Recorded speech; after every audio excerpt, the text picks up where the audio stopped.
নমস্কার। আমাদের প্রত্যেকের একটি পছন্দের জীবন, যে জীবনের নাম কর্মজীবন, যেটা আমাদের জীবনের একটি প্রধান অধ্যায়।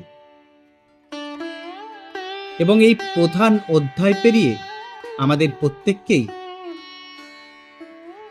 পদার্পণ করতে হয় একটি নতুন অধ্যায়ে, যার নাম অবসর জীবন।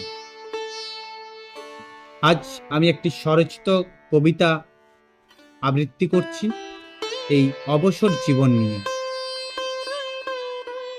কবিতাটি কেমন হয়েছে অবশ্যই জানাবেন। তো শুরু করছি। কবিতার নাম অবসর জীবন। পাখির ডাকে আজ আবার সকাল হলো।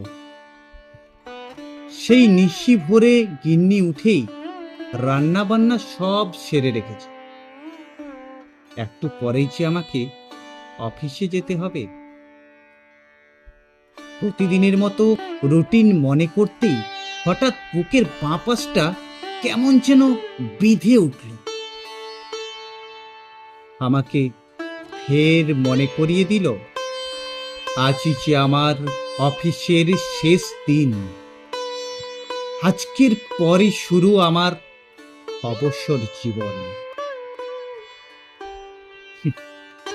গিন্নি সেটা জানলেও যাতে আমি ঠিক থাকি, ভেঙে না পড়ি, তা একটা অনিচ্ছাকৃত মুচকি হাসি হাসলো প্রতিদিনের মতো।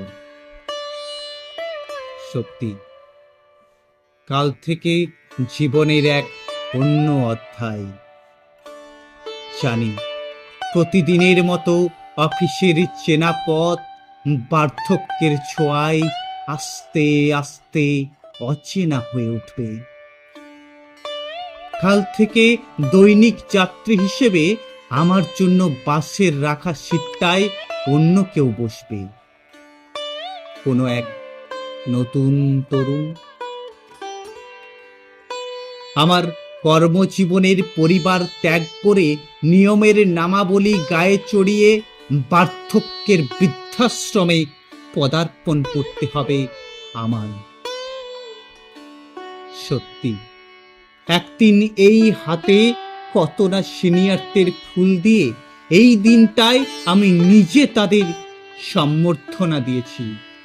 বলেছি আপনার আগামী ভালো কাটুক, বলেছি সুখে থাকবেন। কিন্তু আজ আমি নিজেই সেই জায়গায়। আজ হয়তো আমার হাতে কেউ ফুলের তোড়া দিয়ে বলবে ওই একই কথা। কিন্তু প্রশ্ন হলো, কর্মপ্রেমী মানুষেরা কি সত্যি মেনে নিতে পারে নিজের পার্থক্য? মেনে নিতে পারে যে সে আর কাজের যোগ্য না?